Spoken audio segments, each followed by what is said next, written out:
மீனா, எழுந்திரு, ஸ்கூல் நேரம் ஆகுது. அண்ணா. இல்லம்மா, நீ நல்லா படிக்கணும்ல. சரி அண்ணா. நீங்க சாப்பிட்டீங்களா? நான் அப்புறம் சாப்பிடுவேன். நீ முதல்ல தயாராகு. அண்ணா, மாலைக்கு சீக்கிரம் வா. வேலை முடிஞ்சதும் வருவேன். நீங்க சோர்வா இருக்கீங்க. எனக்கு ஒண்ணும் இல்ல, நீ நல்லா படிச்சா போதும்.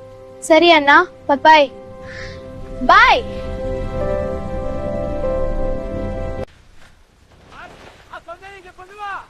சரி அண்ணே, கை கவனமா வை.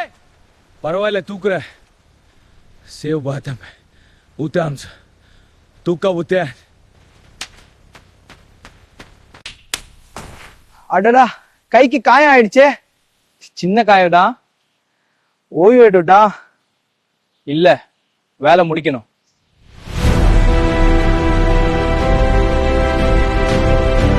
அண்ணா, கைக்கு என்ன ஆயிற்று? ஒண்ணும் இல்லம்மா, சின்ன காயம். நீங்க இவ்ளோ கஷ்டப்படுறீங்க. நீ நல்லா படிச்சா எனக்கு அதுவே சந்தோஷம். அண்ணா, நான் பெரிய ஆளா ஆகுறேன். அதுதான் என் கனவு. நான் உங்களை பாத்துக்கிறேன். உங்களுக்கு தங்கச்சி பிடிக்குமா? லைக் பண்ணுங்க. இல்ல அம்மா தான் பிடிக்கும் என்றால் சப்ஸ்கிரைப் பண்ணுங்க.